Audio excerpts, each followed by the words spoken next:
Hello, listeners. Thank you for finding the Sleepless Cinematic Podcast. My name is Emilio. I'm Julian. And I'm Madeline. And we just want to say thank you for finding us because we've had a lot of fun doing this. I know that we've barely gotten this off the ground and we're not blowing the doors off of anything right now, but we see that there are some regular listeners that are checking out what we do. And so we just want to say thanks and that we're excited for 2024. We have, I think, some pretty fun stuff in the offing, and there's some housekeeping that we wanted to address here. Yes, if you would like to follow us or find us on social media, you can follow us on Instagram at Sleepless Cinematic Pod. You can also email us if you have questions or comments or anything at sleeplesscinematicpod@gmail.com. And for those of you who enjoy the social media of logging movies, that is Letterboxd, you can follow myself or Madeline at our respective individual accounts. Mine is just my name, Julian_Barthold. That's spelled Barthold. But Madeline's is a little more creative. I am at Patroness of Cats on Letterboxd and also under my name, Madeline Johnson.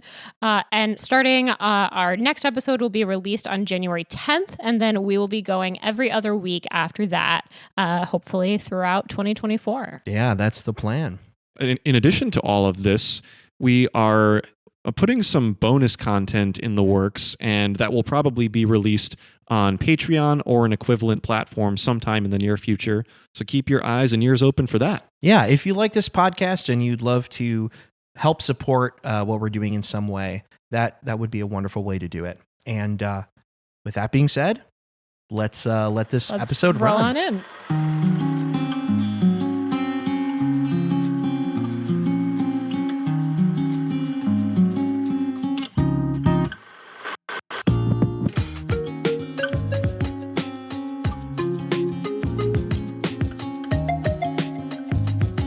Hello, everyone. Welcome to the Sleepless Cinematic Podcast, where we explore our shared love for watching and discussing movies recorded in the late after-work hours, often in lieu of a good night's rest. I'm Madeline. I'm Emilio. And I'm Julian.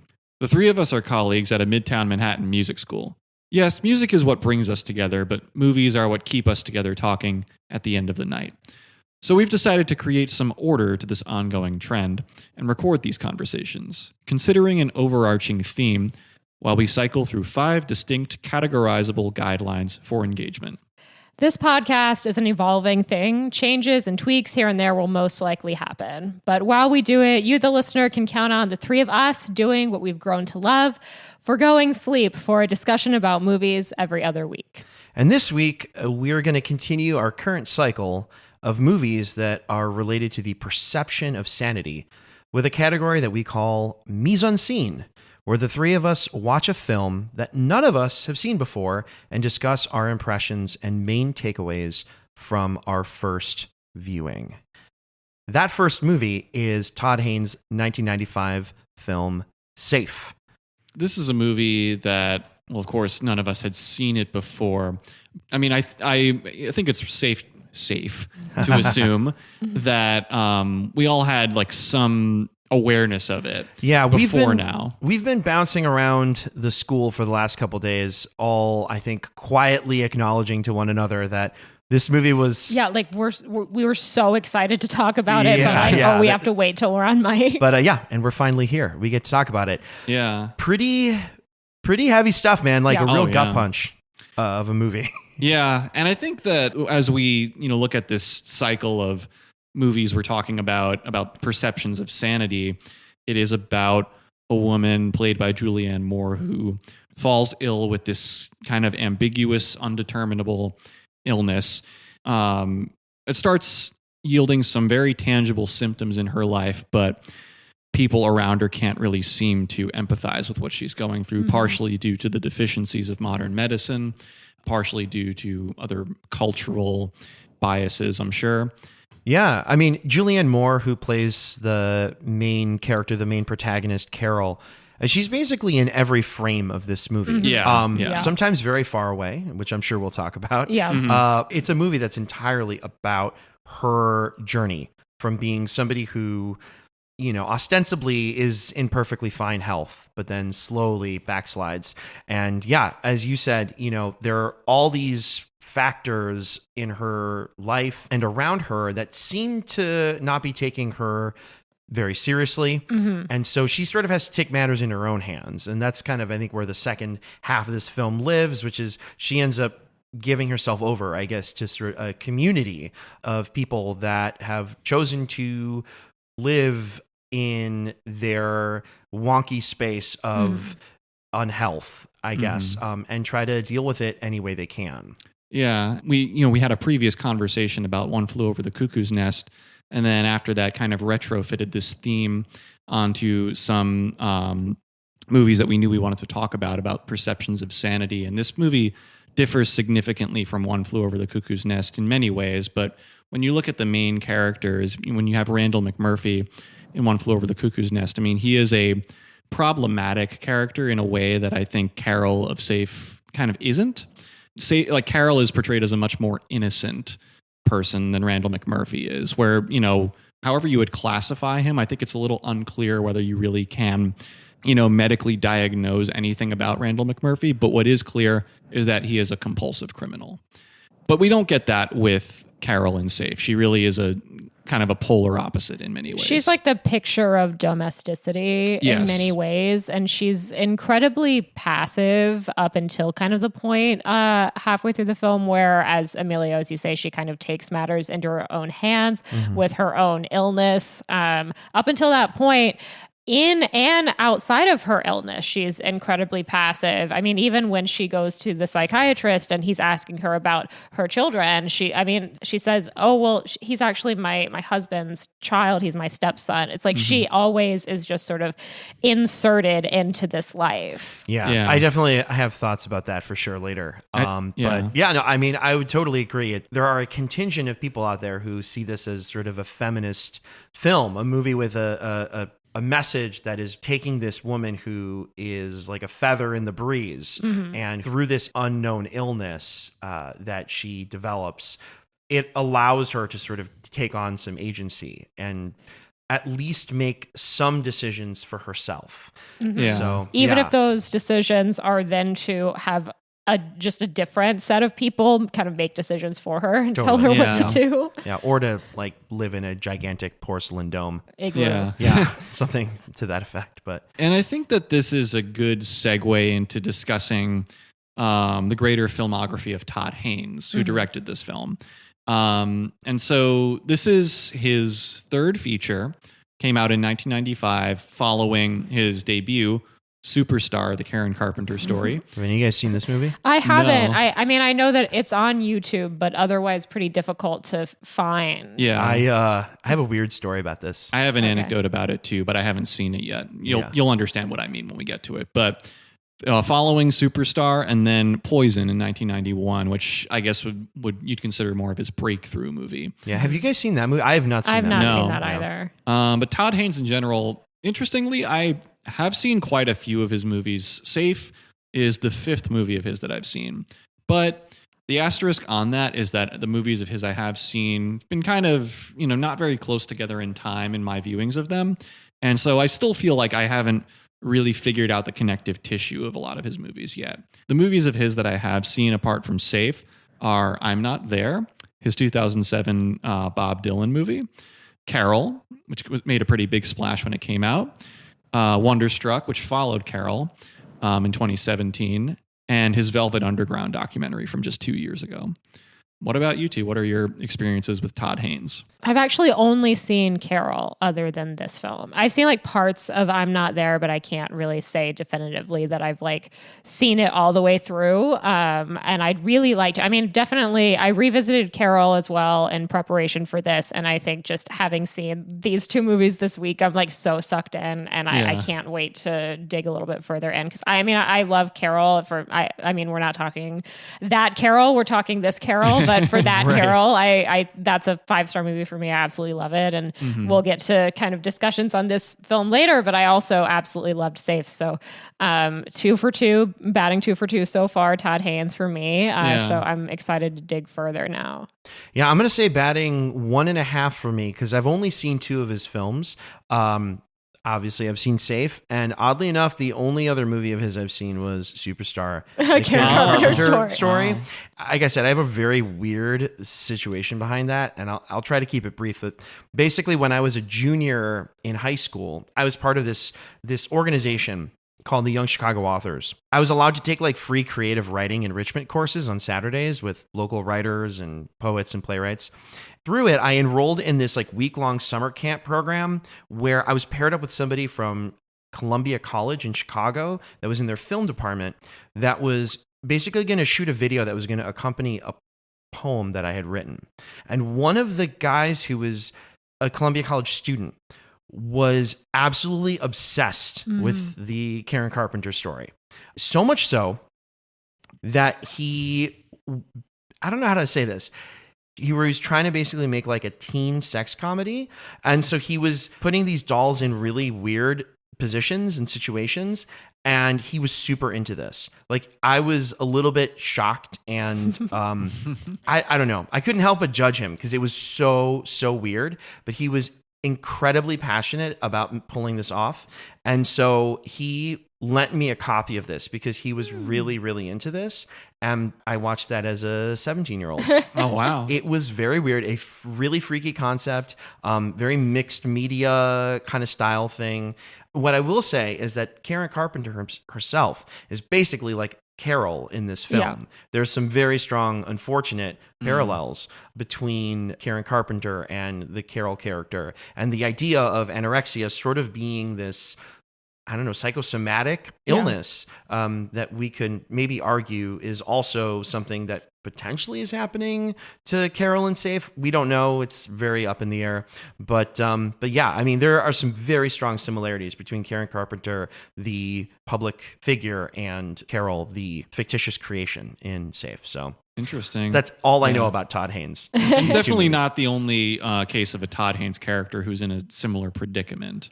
Gotcha. Because a lot of his like protagonists in his films are people who are societally marginalized in one way or another, perhaps seeking freedom for themselves. My anecdote about the Karen Carpenter story, of course, I haven't seen it, but I was talking with my mom recently, saying that we were going to talk about Safe.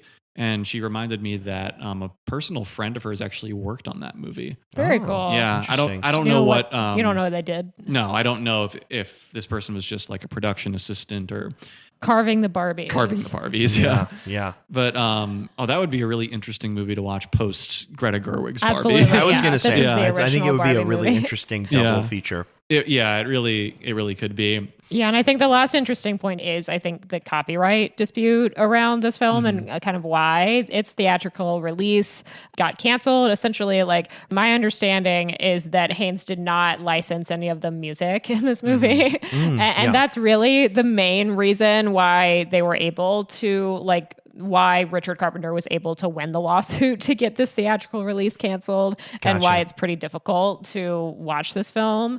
Although it seems to be on YouTube now and like occasionally, not too difficult in that respect. Also, apparently the MoMA does retain a copy of this film, but never exhibits it because of their agreement with the Carpenter estate. Oh my, what a specific circumstance. That's really wild. Okay. Yeah. In thinking more about the broader Todd Haynes filmography, somewhat of a side point to that, but I would love at some point in the future for us all to discuss I'm Not There.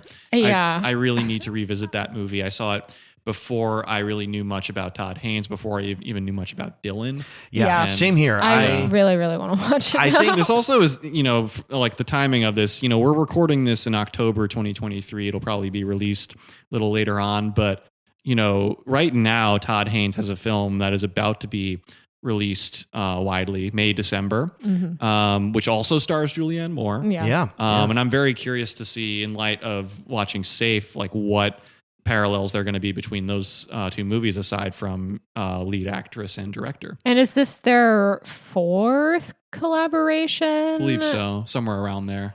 There's obviously Safe. There's Far From Heaven. I'm not sure if Julianne Moore was in I'm Not There. I want to say that she was, but I'm not completely sure. But yeah, they're back together again for May, December. This time, one more go around. And it's fittingly, it's worth pointing out, I think that May, December premiered at Cannes in May and is being released widely in December. Interesting. I wonder if there was any intentionality. I mean, maybe. Wow. Okay. I don't know. That's kind of breaking my brain right now. Yeah. That would be such an incredible shot in the dark. I have to imagine that there's some narrative connection, or there's something in the narrative to support May and December. But yeah. Todd Haynes, man. Todd Haynes. I feel like I have to dig more into his stuff because I've definitely seen Superstar and now I've definitely seen Safe, but I feel like all those films, there's something really compelling about them. And so I do feel like I'm going to have to spend some more time with his filmography. My hair was really blown back by Safe in a real big way. There was a lot of really interesting things going on in it. So, and I think now that's as good a transition as any to really dive into the movie itself. Yeah. So did you, Emilio, have anything you were about to say just now? I guess one of the things that really interested me was that I felt like this was like a real Rorschach test movie. I think that there are a lot of ways that you can kind of choose to look at it. Totally. Obviously, it is centered around this woman and this mysterious illness that is kind of brewing inside of her and what it ends up driving her to do. But I think that there's so many ways to read it. I think I sent a couple out to you guys, but just sort of like, I've read that that Todd Haynes was heavily influenced by the AIDS epidemic and sort of how the government was, had unfortunately turned a blind eye to a lot of the people who were afflicted by it in an attempt to sort of keep certain things under wraps. It's one of the big reasons why the movie is set in the late 80s, right? Yeah. Is it's sort of meant to sit and exist in this place where people are already in a heightened state when it comes to their own physical well-being and oh my gosh, I'm experiencing these symptoms. Could it be this? Could it be that? And so, people are already on high alert from that. But I also read something about how people have read it to be about, self-absorbed suburban malaise that has gone to an extreme, people who live very sheltered lives the way that we see Carol clearly does, and wondering if the symptoms that she's experiencing may actually have some root in reality, but that her own desire to just experience and feel something is what's sort of bringing it out. Yeah, like she a lot in the first kind of chunk of this film talks about how stressed out she is. Yeah. And I just I need to ask her what she's stressed out about. There's nothing stressful about her life. And that's not to say that the life of a stay-at-home mother can't be stressful, but we barely see her interact with her stepchild. She has a maid/cook. Like everyone just does everything for her. So and even she talks about oh, I'm stressed out because we have this client dinner, and it sort of leads you to believe that she's hosting it or planning it. She just attends it. They're at a restaurant. Yeah, they just go out to a restaurant and she falls asleep. Exactly. Yeah. And so I think that there's a perfectly good read on the movie where you can look at it that way. You can totally just see it as she is living a very unfulfilling life and that she experiences a little something that all of a sudden snowballs. Yeah. And since so much of this feels undiagnosed by the medical community or that they can't wrap their heads around it, it feels like her taking it to this place where there's more of a new age approach to handling it feels like a place where she could totally live out whatever Munchausen syndrome fantasies she might have about it. People have also read this, that it could sort of be this sort of bleak or uplifting, which again blows my mind that it can be seen either way, kind of like feminist story, that it's either kind of a tragedy about a woman whose newfound independence ultimately becomes her downfall and casts her out of society, or she finds this newfound independence by just secluding herself from the world that has chosen to view her and create parameters for her in this particular way. But then you can also take this sort of capitalism and technology approach to this, where, it's very clear, or there's a lot of overtones in the movie, that capitalism, technology are degrading the population for the sake of, advancement and profits, and she happens to be some collateral damage. I think this movie also feels a lot like a takedown of, self-help culture. There's a lot of that going on in the movie too. So there's just so many ways to look at this movie, and it's like, how does it hit you? And I think it's one of the reasons why this movie has really endured. And we haven't even talked about, the pandemic that happened a couple of years ago, which I feel gives this movie a whole other life and a whole other way to read it as well. So for those reasons, I think I'm fascinated by this movie, and I'm fascinated about the possible discourse that can come out of it, and then also the discourse that already exists. So a lot of questions, man. I think in describing all of those different ways to interpret the movie, like, my feeling hearing all those is that the movie is all of those things at once. Yeah. It's not really that one reading takes away from the other. Totally. Yeah. I see that as well. Yeah. Yeah. And watching it like post 2020, I mean, there was, some part of me that was thinking like a lot of these things that it kind of points to have been known for a long time. When we talk about, toxins in everyday household objects, or just kind of like when you think about, though, its broader portrayal of illness. Yes, Carol does get tangible symptoms throughout the movie, but this is not a disease that you can really see and point to in a tangible way. The same way that you can many other things. And so of course, the unseen element of it makes you think of COVID without having to hardly process it at all. Sure. Yeah. I mean, we all lived through it, and I think all had our own relationship with how we were processing the idea of shutdowns and social distancing and our own personal health, the risks that we were willing to take. The Renwood community in the second half of the movie almost sort of plays out like a group of people too that are, or that have made certain decisions and have chosen to mask up and stay on Zoom calls, Right. The way that I think certain people have chosen to do now, and some of them have perfectly great reasons to do it, So it's very interesting. Yeah, very and there's a New Yorker piece that I found that came out very early COVID, like I think late March, early April 2020, that revisits this film and sort of in the context of COVID and exploring what we talked about with when this film originally coming out as sort of being an analogy for how the government responded to the AIDS epidemic, and sort of relating that then to the COVID pandemic early on, and how we were at a time when many people in government were not taking the pandemic seriously and were really pushing back against any sort of isolation, and as we're trying to contain this illness. So I think that was a pretty interesting read as well. Yeah, and then in thinking about the effect of realizing that, in the movie of Carol realizing that she is ill in some way that they call environmental illness very generally. Yeah. Or like multiple chemical sensitivity. Multiple chemical sensitivity. And then the response is really to seek this solution that appears to be comprehensive and really pointing to the core of the problem to Carol herself and many people around her.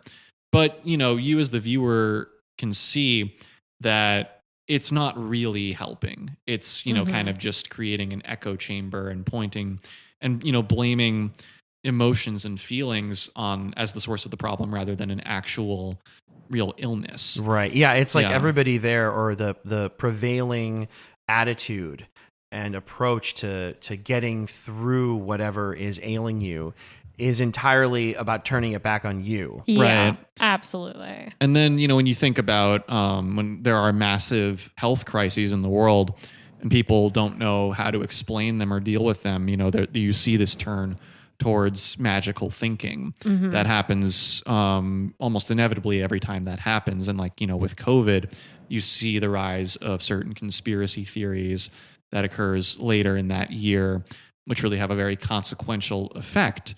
It's, it's looking for kind of this placebo outlet for your concern. I mean, Renwood definitely directly tells them that this is their fault. Like Right. they put the onus all on them. It's all about personal responsibility. It's all about like your self-hatred has kind of caused this. Right. When Nell, who's a character here who loses her husband during the time that Carol is at Renwood, and they're sort of in this circle talking with Peter, played by Peter Friedman, who's sort of like their guru, overseeing this / cult leader. cult. Yeah. Very Keith Raniere. Anyway, she talks about how angry she is. I mean, she's lost her husband. We don't know exactly how long it's been, but we just saw it happen. It's probably been a week. Yeah. She just lost her husband, and Peter essentially tells her, she's saying, I'm angry. And I'm like, I'm really angry at the world for doing this to me. And he's like, this is your fault. Yeah, like you got to find a way to get over this. Nobody can make you sick except you. Yeah. And I remember there was another lady earlier in that circle who spoke, and she talked about how she went through some trauma that sounded a little bit like sexual abuse, where she was like, I didn't find a way to forgive him, I think is what she said. And because of that, she was like, yeah, this illness basically was telling my body that something wasn't right. Yeah. And so everybody has kind of in this community has found a way to almost over intellectualize their issues and try to turn it back on themselves. And it's this sort of like self-made prison that they've basically put themselves in. Yeah. And you don't see many examples of people that seem like it's truly working for them. Yeah. There's the one woman, Claire, thank you. I forgot her name, who seems like she gives Carol some tangible advice that actually plays out at the end of the film, but she's like the only person there who seems like she's kind of gotten over the hump on something. Yeah, and it seems like she's now in some kind of position of power. She's like the director now. Yeah, which also can make her seem like an unreliable person. Yeah, it's very Nexium. Yeah. That character, Claire, I think she was the person in the movie that scared me the most. They introduced her in that scene so creepily. Oh, where it's all like you just kind of see it from the side, and Julianne Moore is kind of breaking down on the porch, right? And then just very gradually she walks in. She's been lying in wait, and she lets herself into the porch too. Yeah. So because you see that, I mean, these cabins, they just have like the little latch on these like screen doors. Like there's absolutely no privacy or security anywhere here. I guess except in her little igloo that she goes into at the end. Right. And I think like that scene you just described, Emilio, is like. That moment when Claire comes into the frame is probably the only like jump scare moment I had in the movie, or I was genuinely like, oh my God, when that happened. Because it's just like this incredibly vulnerable moment for Carol. And then only to be interrupted by this woman kind of just readily marching into the frame. Yeah, you're like, how long have you been following her? Exactly. I mean, she's sort of like taking advantage of her in her moment of weakness. It's like, how can I manipulate this person who's clearly struggling? I remember reading just on the Wikipedia page that Todd Haynes originally did not have that moment where Carol and Greg like look up and see Peter Dunning's home. Yeah. And he felt like he didn't get enough of a response from a preview audience. Yeah, I think it was at Sundance that was not in that cut. Exactly. So it's very clear that we are not meant to look at Renwood as a place that's actually doing like altruistic good. Yeah, like Yeah. I think that without that moment, it's left more ambiguous. I mean, I think that it's really at that moment that it fully, like I was, obviously without a doubt at this moment, like this is a cult. They're taking advantage Yeah. of these vulnerable people. Sure. Oh, yeah. I also mean, think there are a couple of really funny moments. I'm sorry. I was just going to say it's already like there are other signs that point to this, but that for me was where it was fully solidified. Yeah. Yeah. There's some really funny moments with the Peter Dunning character. There's that one moment where I think it's her first meeting or her first group meeting where he goes, all right, everyone close your eyes, take a deep breath, pass all your personal belongings up to the front. And then there's like a big laugh and he goes, haha, no, not really. Yeah. And he couches it just in that little way. And then the other moment that honestly I think made me laugh out loud, partially because it's such a disturbing image, but that moment when he comes to see Carol on her porch and she is watching the Lester character, the guy who's like basically covered himself in this like full body suit, I guess, and is just wandering around like he doesn't have an Achilles heel. It's really bizarre and freaky, but he basically walks up and it's almost funny. He goes like, hey Carol, I hear you're having some issues. And she says, yeah, what's going on with him? And he's like, oh yeah, he really has a lot of trouble. By the way, anyway, enough about him. Let's talk about you. And it's just like, he's supposed to be kind of smarmy. Oh yeah, totally. know? I just want to quickly say about Lester that my partner knew very like nothing about this movie other than that kind of image of Lester that you see on the poster a lot, and he thought that was going to be Julianne Moore. I did too. So I kind of thought so too. I did too. I mean, I definitely I would want to see that cut of this movie. Yeah, where all of us, instead of her going into the porcelain dome, she decides she to becomes adopt Lester. Lester. Yeah. Yeah.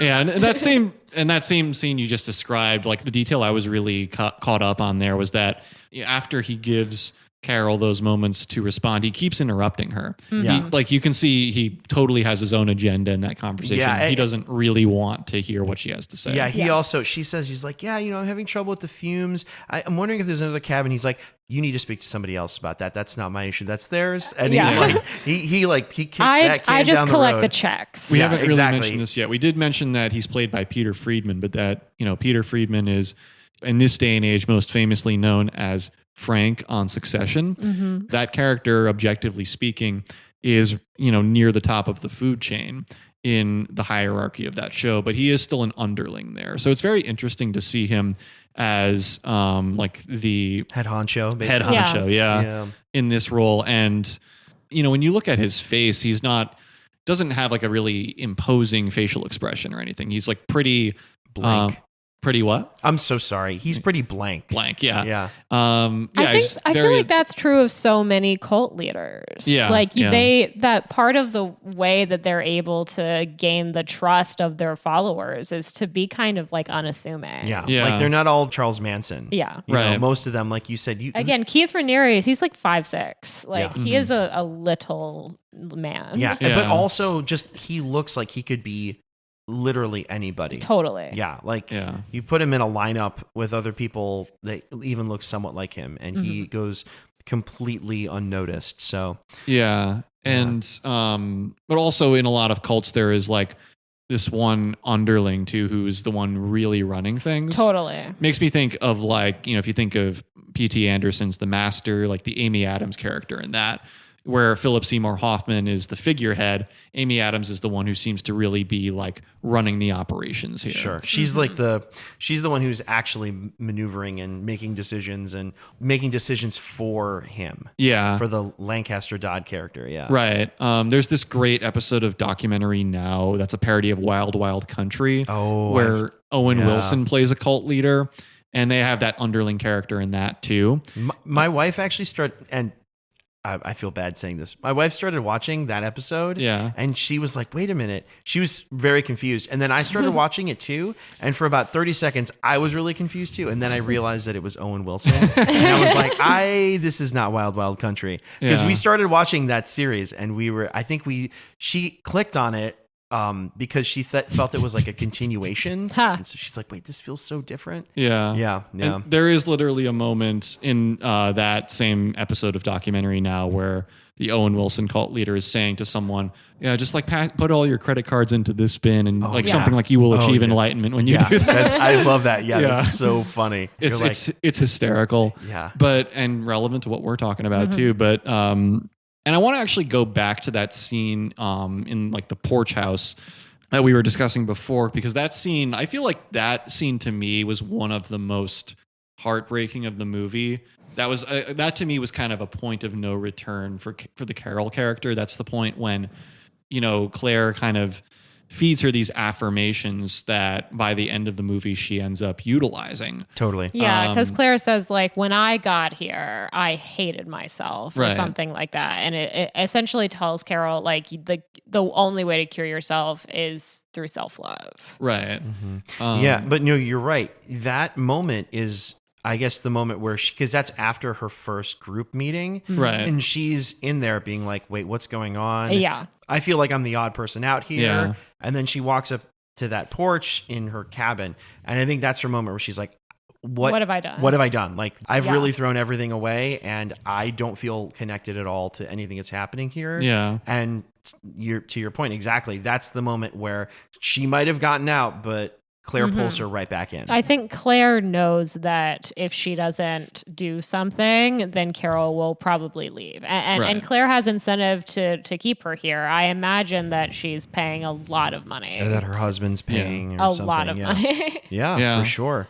There was a really funny moment. I can't remember if it was Claire who says it, where somebody says something to the effect of, oh, when I first got here, I had acute hypersensitivity, and now I only have minor hypersensitivity like the rest of the world. And it was this like really interesting moment where, again, it kind of falls into the whole brainwashing of things where it's like you're there and you're sort of made to believe that like whatever you're dealing with here is completely justified by the rest of the world. There's a normalization of that kind of thought process. I also thought it was such a really interesting moment too, where they bring her in, they have that kind of handoff, and she goes like, I want to call my husband. And she's like, yeah, there's a row of payphones over there. Yeah. So it's like, you don't even get a phone call for free when you show up here. You better show up with a roll of quarters. This brings up another connection in my mind to another both text and film, which is White Noise. Yeah, definitely. Madeline, I know you've seen the movie. Emilio, have you read the book or seen the movie? I have not. I've neither read the book nor seen the movie. And I know, Julian, you've done both. Yes. You've read it and seen it. Yeah, and in both cases, I mean, it's you don't have to dig very deep into either to know that a big aspect of the story is in these kind of toxins being all around us. Also, like the idea of invisible illnesses, things that seem life-threatening, but you just kind of don't feel it tangibly, and you just are riding out the rest of your life. Thinking back to, Safe at the time that it came out, it makes me think a lot about, it's kind of going back to the point that there are like these crises that humans experience time and again that you feel on one level like we know what the issues are, and you'd think we'd have some idea of how to solve them, but the same cycles keep happening where there's like this era-defining pandemic or something like that people don't know how to solve, and then they resort to magical thinking, and that gives them this idea of a solution. It just keeps on happening, and you kind of, just in reaching back to a further time and thinking about how that was already known, it's hard for me not to think like, couldn't we have all done better? History repeating itself is something we just see over and over and over again. And I think it's almost something that humanity is doomed to do. Yeah. About so many different things. Yeah. It's just something that's going to just keep happening, partly because things will evolve and we won't necessarily look back to the past and see a clear comp to compare something in the present to, but I also just sometimes have a little bit of a bleak feeling about humanity. So a movie like this tends to kind of fit right into my wheelhouse of looking very cynically at self-help and or at least this type of new age sort of magical thinking, as you put it. yeah, it speaks to me. Yeah. And it brings me to this quote that I heard. In preparation for this conversation, as I often do, I listened to Mark Maron's conversation with Todd Haynes, which was recorded around when Carol came out. And part of the discussion is about Safe. And then Todd Haynes refers to this quote that he had come across from a cancer patient. I think, he found this out leading up to the making of the film. The quote was something like, "We as humans would rather accept culpability than chaos."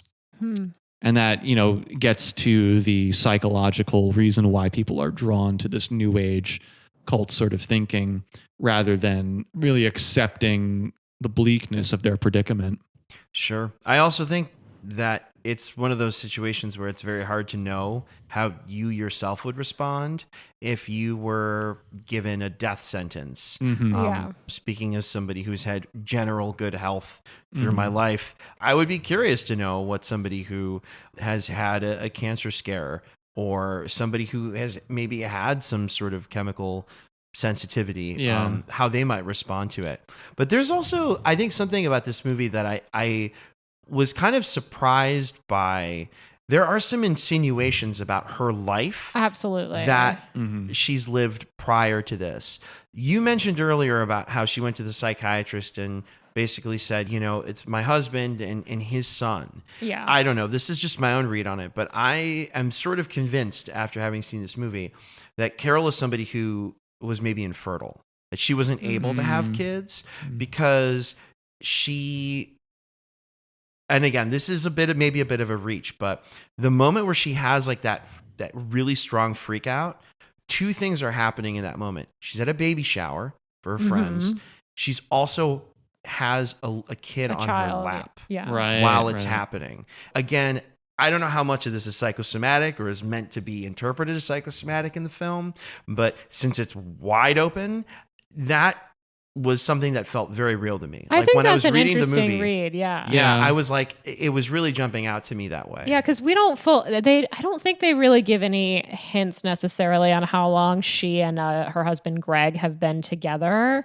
But Rory, the son played by Squints from The Sandlot, Right. Good pull there, Madeline. He does call her mom, though. He doesn't call her Carol. So I think maybe there's an implication that she's been in his life since he was quite young. And that maybe his birth mother has passed, perhaps. He also seems he doesn't seem little to bratty. Yeah, he doesn't seem to particularly like her. Yeah, exactly. And I feel like it's also implied a little bit that the father, the Xander Berkeley character, Greg, that he has sort of asked this of his son. To be like, hey, no, don't talk to your mom with that tone of voice. Or if you want to be helpful for your mother, maybe just out of deference to his dad, he might use that. But yeah, sometimes you're right. Like, I don't totally get a read that he likes her very much. Oh, no. Or that she feels a strong connection to him. No. I think one of you guys said before, too, it's like, you don't see her interact with him very much. Yeah. At one point, he's like, don't forget about my soccer practice. Yeah. And she's like, no, I didn't forget. And he's like, whatever, got to catch the bus. Yeah. In fact, the way that both the characters of the son and his father, Greg, are introduced, I mean, it's weirdly muted the way that they're both brought into the film, where the first scene that you see, I'm forgetting the son's name right now. Rory. Yeah. Who's 10 years old, by the way. Yeah, I just he's remembered 10. that. So Carol has probably been in the picture with Greg and him, maybe 7 years? 8 would be my guess. At least 5 years or something like Yeah, that. at the very least, but maybe up to about 8 years or so. Right. And then like Rory, the first scene where you see him, like there's no like dialogue before this that tells you that there's a child in this family. He's just there at the table, the breakfast table one day. But then the way that Greg comes into the picture too, I mean, he's there much earlier on, really from the beginning moments of the movie, but you don't see his face for a little bit. It's pretty eerie. Like, I think it has to be intentional. I don't know the exact timestamp, but it's like at least after like 3 or so scenes that he's in before you see his face. Yeah, I mean, I think that's a general characteristic of the direction of this entire movie. Yeah, Is faces. that there is so much distance between the camera and the character. Yeah. Oh, totally. And this is intentional. The cinematographer, whose last name I will not be able to pronounce, Alec Nepomniaski. I'm gonna go with that. Guess is as good as mine. He suggested to Todd Haynes after reading the script, and they decided to never let the camera get close to any character so that you can keep the emotional distance. Yeah. Anytime you see like a zoom in, it's very slow, It and is it always such a slow zoom. Yeah. Yeah. It always stops way before you get close enough to somebody. Or Yeah. I remember too the moment where Carol discovers the couch. Mm-hmm. She walks towards the camera, but then the camera actually backs up away from her to keep her at this distance. So you never quite get a read on her. I mean, that's the other thing too, is I think you used the word passive earlier to describe her. She's extremely passive. She's very quiet. Even when she does choose to speak, it's always in this very hushed, almost sort of hyper feminized voice. Yeah, and she often ends her sentences with an upward inflection, like it's a question. Upspeak. Yeah. So maybe she was the originator of upspeak in our culture, Perhaps. because that has definitely taken over, I think. But yeah, no, and there's just so little to go on with her character that I think the lack of a close-up really almost through this entire film until the end. Until the end, or it feels very intentional that we're meant to have a lot of distance from her. Yeah, and for a lead character that's, as you said earlier, in nearly every frame of this film, she really doesn't have that much dialogue either. I mean, so many of her scenes are very like slow reactions that we linger on for a long time, but they're very subtle. And oftentimes when she does speak, she does, speak with this upwards inflection, like she's asking questions and she pauses a lot in between and kind of waits for somebody to interrupt her almost. Like she's almost waiting for the interruption to happen. There's a note on the Wikipedia page where, it has to do with the casting of Julianne Moore in the part. And that there's a quote from her that says, as soon as she read the script, I wanted the character not to put any weight on her larynx at all. Yeah. Yeah. Successfully done. Yeah. A job well done, Julianne Moore. Yeah. But yeah, and I think that Julianne Moore, like in her broader career, I mean, like you definitely see her playing characters in Crisis like this and other things, but I feel like there is something a little louder about her in a lot of other roles that she is in. Like even, I think I've only seen 2 movies before that predate Safe, one of which we have all watched for a previous discussion, The Fugitive. Yeah. Right. The other one is Robert Altman's movie Shortcuts, where she is one of many members of this of the ensemble of the movie, and she has like a very like loud, definitive scene in that movie too. I mean, Julianne Moore is in Magnolia too. Totally. Playing a character who is also experiencing a crisis related to medication.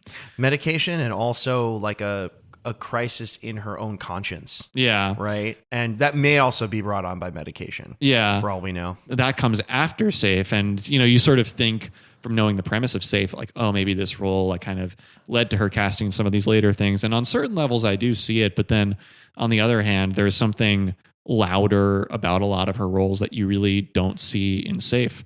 Quick question. What is your first association with Julianne Moore without thinking about it? I think the first thing I think about when I think of Julianne Moore, and this is going to sound so specific, but when I was working at the video store, she was in a movie called The Forgotten.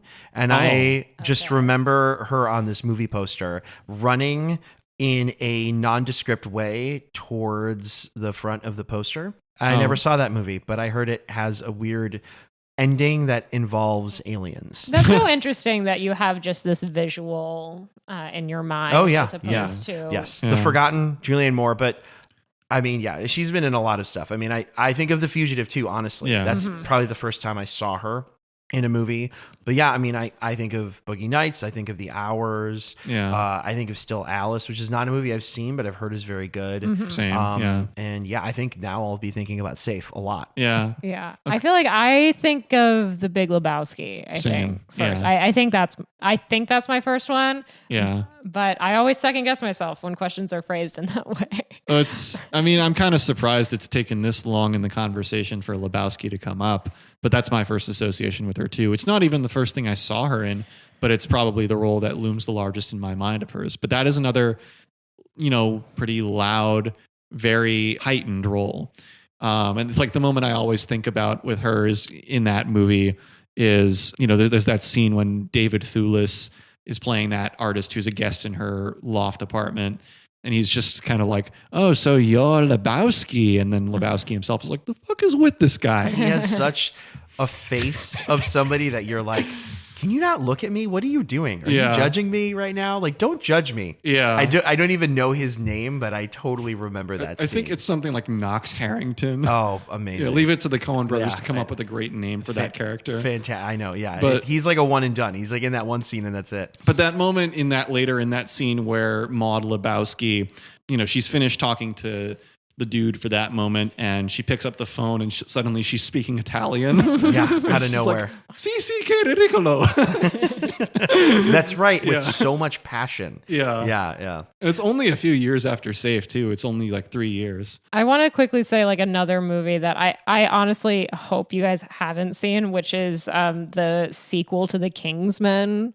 Haven't seen it. The Kingsman, The Golden Circle. It's not particularly good, but she's the villain in that. And her scheme is she's like the leader of a drug cartel. And her scheme in this movie is that she's like essentially added some sort of like lethal toxin to her drugs. And are going to like kill the president or something if they don't give her what she wants. I forget exactly. That's amazing. Almost like Carol from Safe has broken bad. Exactly. I was just gonna say. That's why I was like, even though I don't particularly recommend this movie, I feel like there can be this connection. Yeah, there. sure. Yeah. Perhaps a shared universe. Yeah. Between those two films. I was just going to make one other quick point. The comparisons between Carol White and Amber Waves, I thought were really funny because I do feel like there's like a disconnectedness that exists between both of those characters. They do really feel like they're just kind of sleepwalking through a lot of their scenes. And that there also seems to be this like deep wounding that becomes insecurity. And then the other thing that I felt was that both of them seem to have found an incomplete sense of purpose serving the needs of a man, right? Carol, obviously with her husband, and Amber Waves with director Jack Horner. And I said that, both of them seem to want to be in the service of others, but they clearly have a lot of work that they need to be doing on themselves. My other thought is how obviously Amber, you mentioned, is an addict, whereas when Carol is asked if she is on drugs, she just says that she's a milkaholic. Oh, yeah, that's right. Yeah, this is like Carol is a character who seems to have no vices. She doesn't even really like coffee. Yeah. Yeah, wow, you're right. Yeah. Just milk. Yeah. We see her with these just like slow like gulps of these glasses of milk. It's kind of disgusting. I also love how the first doctor she goes to, she says, so I started this fruit diet. He's like, get off that fruit diet. You need protein. And then he's like, and he hears her say, the milk thing. He's like, the other thing I would say is stop taking all dairy. It's really bad for your digestion or something. Yeah. So it's like, okay, great. Yeah. And she's breaking out like crazy. Like that's kind of like the only symptom that he even chooses to recognize. Yeah. She has like a rash or something. Yeah. She has a rash, and I'm sure the dairy is part of that. Probably. When does the Got Milk campaign start? Is that like around this time? I think it's around this time. Maybe even, no. I think it's around this time in when reality, the film was released. But not in 1987. Okay. Yeah. I'm thinking more about the husband, Greg, now. And I think like for a lot of the first half of this movie, he is positioned as a character you're not really meant to like. Yeah. Like I certainly was not a fan of that character. I wouldn't say I was a fan of him at any point, but I'll admit that towards the end of the movie, as Carol is absorbed into this cult, there are some points there where he, as an outside observer, I do feel a little bit more aligned with his point of view than with Carol's. I was going to say, I feel like he's like the audience proxy in this By movie the end in a of lot it, of ways. yeah. And at first, he does some things that make him seem a little cold. Yeah. But I would agree with you that as the movie continues, once he sort of understands that what she's going through is actually very real to her, you don't really get a lot of judgment from him. In fact, he really seems like he's like, I don't have answers. All I know is that this person that I love is kind of fading away. Yeah. And so like he was oddly very relatable. So I don't know. I find that interesting because I almost felt like he in some ways was kind of happy to ship her off and like kind of get rid of her. I mean, I hope that he believes that she is getting the help that she needs. But I mean, I think that while she's there, she seems to take any initiative to reach out to him. Like she's the one that calls, she's the one that writes. Like we don't really see any evidence of him calling her, although I guess we don't know if that's actually possible. You can call a payphone. I was going to say, I don't think that place is set up very well to let other people in. Do you think they can receive mail? I don't know. I'm not totally sure about that, but I mean, the payphone thing was like that. Really, I was just like, wow, really, payphones? Like that's it. Really is set up for like the only way for them to have connections to the outer world is if they initiate it from inside Renwood. Yeah, and maybe that's a good point. Then maybe this is like Renwood is ultimately they are trying to distance the people here from their communities, like from their outside loved ones. They're trying to isolate them. Yeah. Oh, absolutely. I mean, that's how cults work. Yeah, exactly. He even asks her at the very end. He's like, "Can I give you a hug?" Yeah. I don't know. I got around to seeing this movie a second time. The first time I saw it, that didn't really land with me very clearly. I think I had a little bit more of a read on it that he seemed a little too aloof.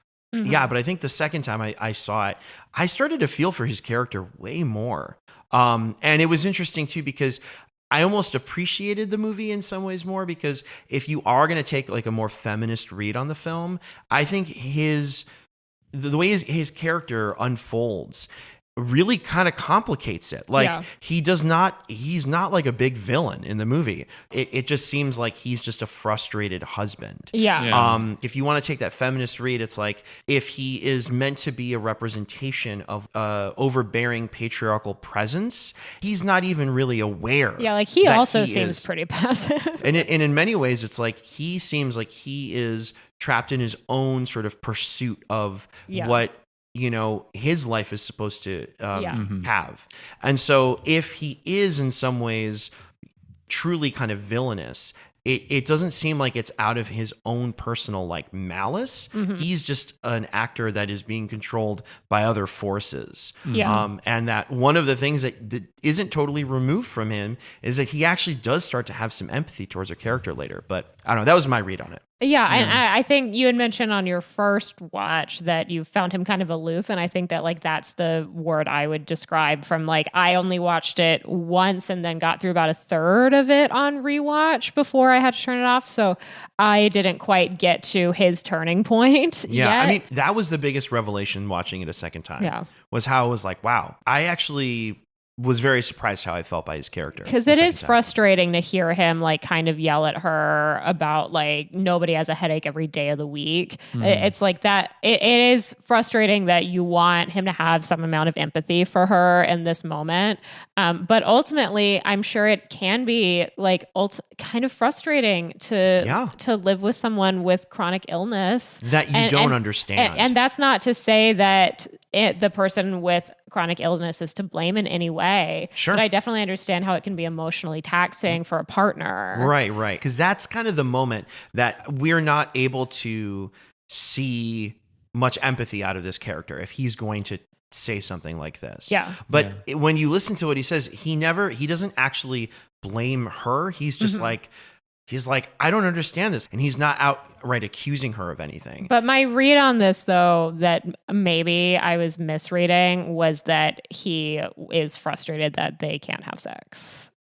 Oh, right. I guess in that moment, right? Yeah. Yeah. Well, it seems to me like their relationship is pretty frigid in general. Yeah. Well, there's, like the second scene of the movie is a sex scene between the two of them, and that just feels very kind of sterile. Yeah, even like between the two of them feels like the wrong description, because it very much is like he is having sex with her. Yeah. There's some passivity in that scene too. Yeah, again, I think it almost reads into like kind of a feminist read, where it's like, this is the good wife who's, I don't want to go into the details necessarily, but there are things that she does in that scene that show that she's not totally disconnected, but that she's kind of passively playing a role. She's doing what she thinks is like her wifely duty. Right. Exactly. Yeah. Yeah. And also that's one of those scenes early on where you don't see Greg's face. Yeah. And then for a few after that, you still don't see his face. Yeah. But you do see Carol's. You do see Carol's face. Which is probably the last time that happens for a while in the film. Seeing her face. I was going to say that sex scene might be the closest close-up you have for about an hour into the movie. Probably. Yeah. Yeah. Speaking of close-ups, actually, I mean, it's not technically a close-up, but I was interested in the camera angles on the Nell character once you get into the cult portion of the movie. Right in the very beginning of Carol's arrival at Wrenwood, Nell is really the first person you're introduced to, because she's the one who comes up to the fence around the place and warns that taxi driving Carol in to stop because it's bringing toxins in. You don't see her close up there. You later find out who she is, but you see her from a distance. And there's a point after Carol gets out of the cab and is walking towards the main complex where I believe Nell just says, "I see you," to her. And this is one of several scenes in Safe where I saw some big David Lynch energy. You could comment on that way more than I could. See, that kind of setup of a scene where there is just like, you're kind of just arriving and there is this like older woman coming to give you some warning. Like that's almost ripped straight from a Lynch film, like several of them too. There's a scene like that, and like almost note for note in Twin Peaks, Fire Walk with Me, Mulholland Drive, Inland Empire. I feel like Nell is like Sarah Palmer in a lot of ways. Yeah. She's like the Grace Zabriskie character. Or in Mulholland Drive, there's this other resident in the apartment complex there who just kind of wanders to the main apartment store in the middle of the night. But yeah, there's actually a number of connections, I thought, to the style of David Lynch in this movie. Julian, I think you and I had spoken a little bit already about like from the very beginning of this film with the score, like this score feels so Badalamenti, who is like David Lynch's like main composer that he works with time and time again. From the very beginning, I had to go check. I was like, this feels so much like a Badalamenti piece. Yeah. And it's not, in fact, Angelo Badalamenti who scored it. No, it is Brendan Dolan. Brendan Dolan and Ed Tomney. Yeah, okay. Probably consciously evoking Badalamenti. I wouldn't be surprised if they were. This is in a time when David Lynch is still very fresh in the consciousness of Hollywood, or I should say independent film, because that's really what this is. It's like there are certain aspects of more than just the music and the portrayal of Nell.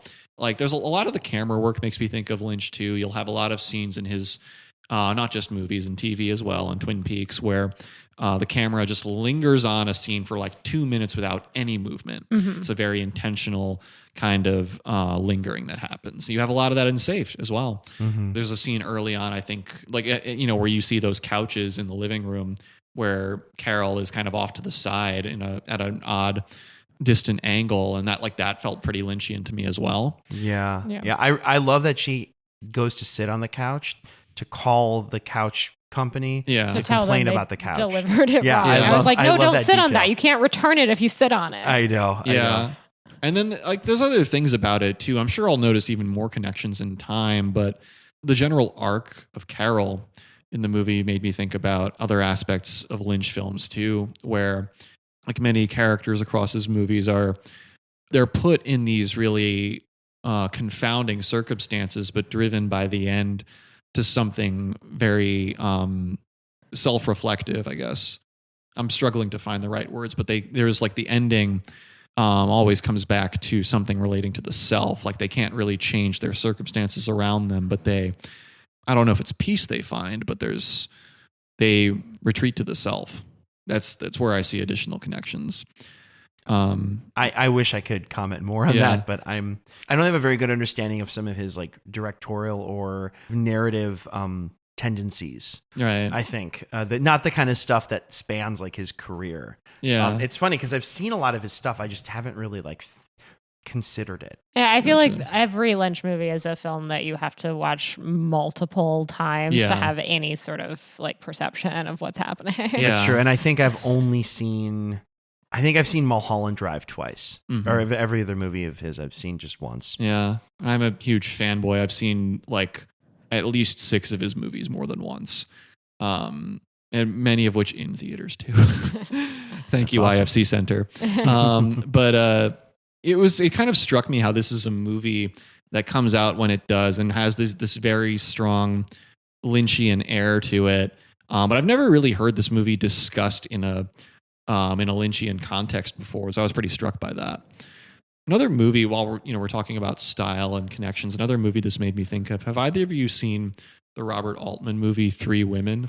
I have. It's been a long time, but I've seen it. I have not seen it. Okay. Yeah. Continue. So obviously that movie is about 3 women. This is mainly just about one. But there is a very similar atmosphere between women. Cool. I'm sorry. Continue. There are a number of similar attributes of the movies. There is an eerie air that they both have. Definitely. Yeah. I remember that movie particularly having this very unsettling feeling. Yeah. Sissy Spacek's character right away, you're like, she's not in touch with reality or something. Yeah. But it's also a psychological drama. And it's another movie where you kind of like, it's hard to get a read on these characters. You don't really know what's brewing beneath the surface. Yeah. But it really does lead to some sensational outcomes. And there's just a quietness throughout that movie that even when it was mostly just style rather than substance, I felt that was a very similar quality of Safe. Yeah, no, I definitely see that now. I wasn't thinking about that at all, but cool. Yeah. Like I think in talking about like the tone of the movie, this is a good time to ask ourselves, do we think Safe is a genre movie? Would we just call this horror without any reservations? I pretty vehemently am like, no. To the point that after watching, as I'm doing some research in preparation for this, and I see it called a horror movie, I was like, that's not right. Like, it does not, to me, feel like a horror movie. It feels, this is not a scary movie, but it is unnerving. Yeah, very unsettling. It's a very unsettling film. It definitely can put a pit in your stomach, but I would not personally classify it as horror. I mean, on Wikipedia, it's psychological drama, and I feel like that kind of hits the nail right on the head. Yeah. I know that in an interview that Todd Haynes did with the Film at Lincoln Center, he referred to it as a movie that had horror elements, but he called it like a disease of the week movie for himself. I guess he was interested in elements of that with his own touches on it and whatnot. I wouldn't call it a straight up horror movie. I think it definitely, I think we'd all agree it has horror elements. Mm-hmm. It's definitely like, an unnerving movie that, it's not a particularly energetic movie, but it does it keeps you guessing. And I think that there is like a kind of an existential arc to the story that you see in a lot of other psychological dramas, even some horror movies. And in this particular case, I don't think horror is the right word, but there is a certain arc that this shares with a certain type of horror movie.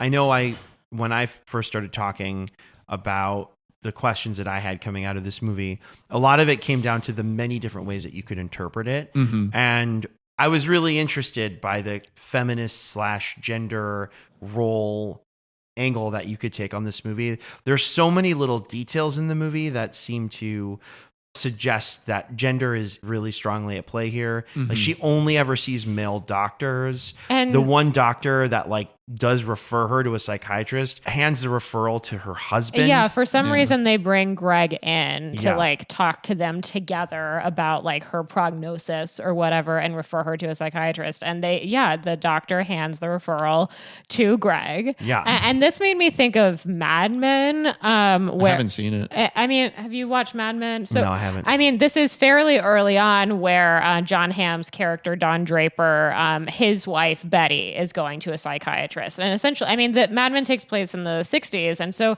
Don is regularly having like phone check-ins with Betty's psychiatrist. Like, oh, well, tell me about the progress my wife is making. It was very like reminiscent of that. Also, there's that scene where she goes and she gets a perm.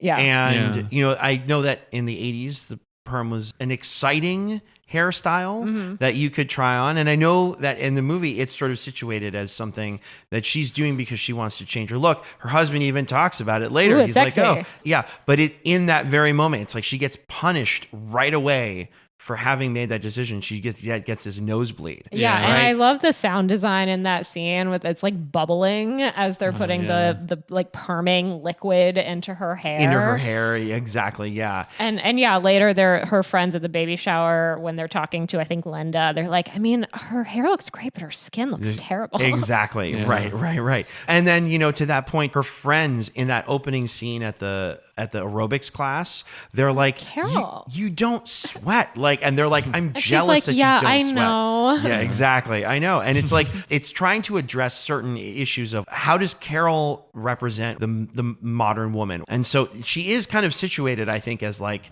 this woman who doesn't have a whole lot of agency. There's something about her female identity that always seems to be tied to moments when she has these kind of episodes. Yeah. And I can't help but read the movie in some ways, you know, through that lens. I think it's a more rich movie, at least for me, when we take those things into consideration. Yeah. In thinking about the placement of this character and like some of the filmic tropes that it kind of feminizes, you know, going back to the what I heard in the Mark Maron interview with Todd Haynes, there's a point when Mark asks Todd if there's like one filmmaker he can trace a lot of his influence back to, if there's like a favorite that he has.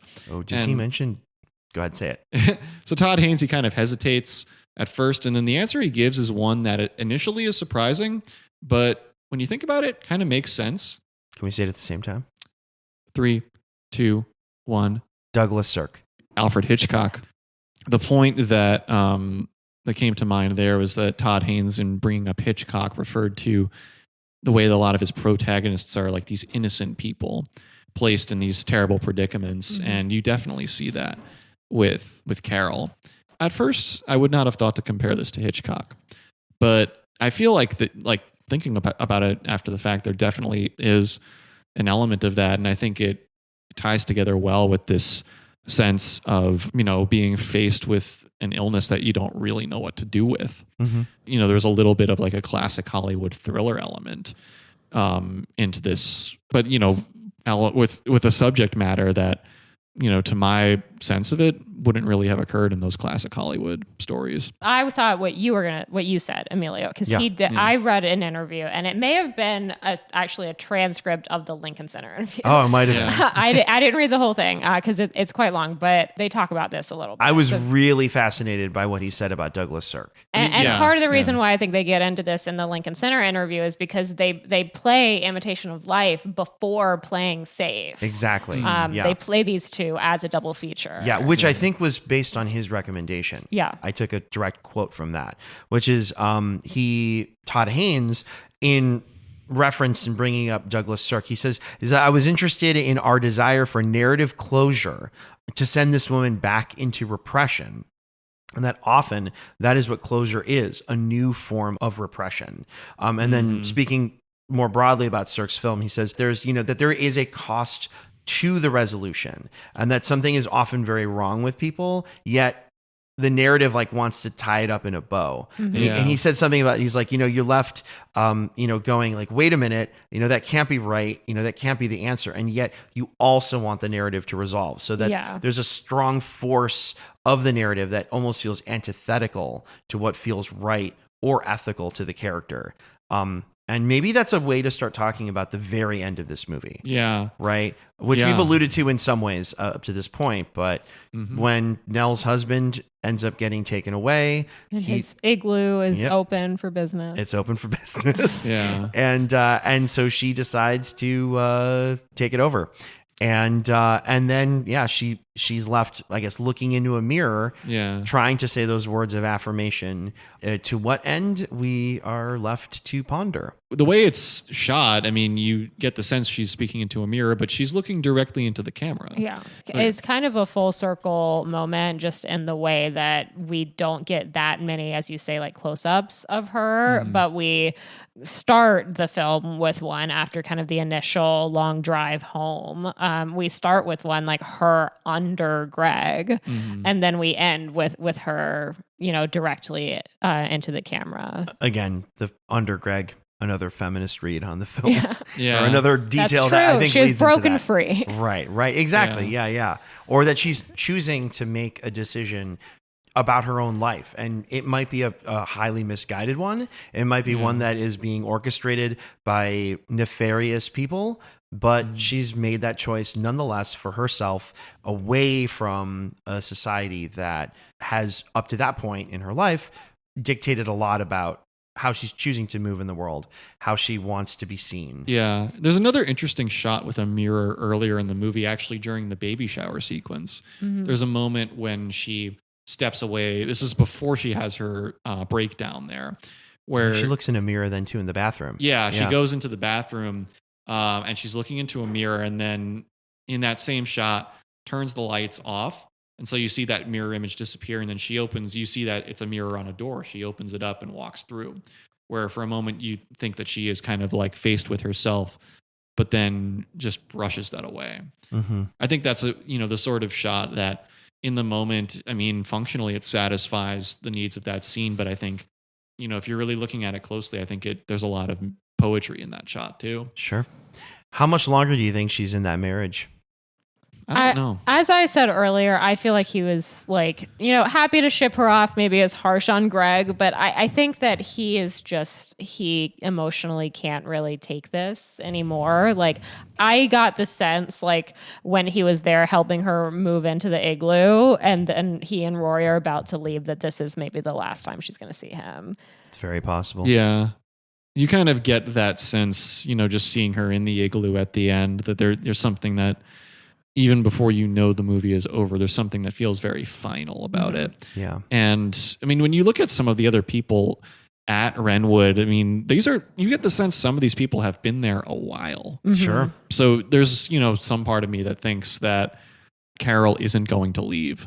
I definitely feel that way. Yeah. And I feel that it's also very interesting that she's chosen to inhabit the igloo of somebody who ends up dying. Yeah. So there's that.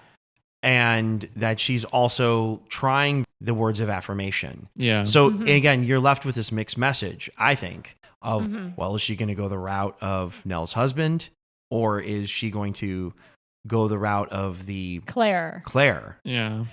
Who at least presents herself as somebody who got better. I mean, I think ultimately, like, either Carol continues to get worse and spiral and doesn't get any better and doesn't make it much longer, or perhaps she starts to get better and kind of move up in this organization in some way. Right. Like maybe she becomes the next Claire. Yeah. Maybe a bit of both things. There's part of me too that thinks that Carol is probably going to die there. I think so Oh, yeah, too. definitely. Yeah, that she's going to... The igloo is a tomb. The igloo is a tomb, and that maybe her environmental illness is going to get worse. Well, I mean, all the signs that she shows when she's there is nobody tells her, oh, wow, it looks like you're doing better. And there's no doctors there. There's no doctors, Right. but even the people who are there who have or think of themselves as people who can assess the state or the quality of the other inhabitants there, nobody there says, wow, you're really doing great. Yeah. It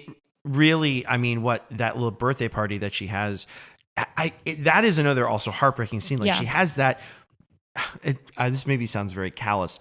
That last speech that she has almost sounds like one of those beauty pageant speeches, those viral speeches of somebody who like can't put two words together, about like foreign policy or something. Yeah, totally. But like she just is tripping over herself and can't even put words together about it. And it's like all the indications there are that she is choosing to isolate herself further and further and further. Yeah, and that particular speech that you're alluding to is based on a real transcript that Todd Haynes found from a person at the Chemical Connection in Wimberley, which is an organization of people that suffer from environmental illness. Her speech there is based on an actual transcript. Yeah, true to the real feeling of disconnection from your own ability to articulate oneself. Yeah, and with Renwood in general, I was thinking a lot about, have either of you, I know you've watched some of How To with John Wilson. Actually, I You haven't. We've just talked about it because he lives in your neighborhood. That's right, yeah. Have you watched any of this? I mean, it's a great show. I highly recommend it. But I mean, and oftentimes these episodes start with like a how to insert this, and it doesn't really stay with that. I think the series finale is how to clean out your ears. That really is only the first 5-10 minutes. So he goes on after that. He ends up in this place that is the National Radio Silent Zone in Green Bank, West Virginia. And it's full of people who claim to have sensitivity to like 5G and noise pollution. And it is so Renwood. It's not as like structured seemingly as Renwood. It doesn't feel as culty, but it is like you drive up and it's like, there are no phones here. There's no radio here. It's like the only place in the US supposedly where you can avoid all of these things. And there are people who claim to have gotten incredibly sick from noise pollution and these like radio and 5G signals or whatever. And they moved to this place and they live here for the rest of their lives because it's the only place they can escape. Yeah. There are some real issues, I think, at the core of this movie that maybe are a little elusive. And in some ways it speaks to the fact that like this sensitivity that they're focusing on. I mean, obviously we've talked about like the AIDS and HIV kind of analogy here, but the sensitivity that she supposedly has, like this is kind of a controversial sensitivity in the real world, and that there are many people that believe that they have this, but it's also like not really officially recognized in any sort of medical capacity. I know a person that has this. I vaguely know a person that has this. And yeah, I mean, it really does like affect her life in every way, and the places that she can live and the products that she can use and be around. And I think that it speaks to this movie kind of itself not taking a stance on whether or not this is quote unquote real, because it's real to Carol. It's like she is suffering regardless, no matter what the reason is for that. If there is like a, actual like physical disease that she is suffering from, or if it's partially in her head or fully in her head, like she is still suffering. But what does society then do? Yeah, exactly. Right. With situations like that, where if like, what do we do for people whose suffering we can't really see or we don't have a game plan for? It's pretty heavy, man.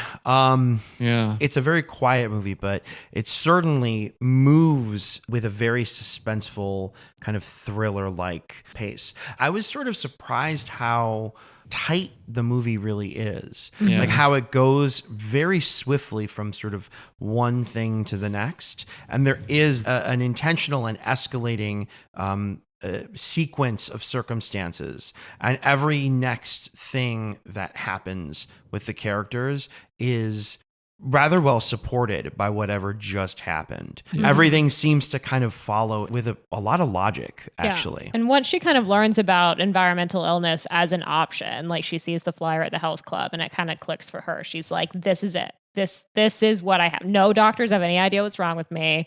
And she like goes in for like the little allergy test thing or whatever it is, sensitivity test, and has really excellent, I think, performance by Julianne Moore in that scene in particular. Oh, yeah. But I at this point, like, they're telling her like, hey, here's what you got to do. And she immediately kind of adopts this into her lifestyle. It moves pretty fast from that point on. Next thing you know, she's now in the middle of the woods or whatever. Yeah, for sure. Yeah. Well, I guess this is as good as any time to make some decisions on how we want to rate this film. Where does it sit for us? Honestly, there's like, I am kind of thinking in its own way, it's perfect. I really do kind of lean towards 10 out of 10 with this movie. I think there's a lot of loose ends in the narrative, but that there's something very intentional about those loose ends too. And that I don't really think there's a single point throughout this movie where any flaw jumped out at me. So I think in its own way, it really does everything it sets out to do.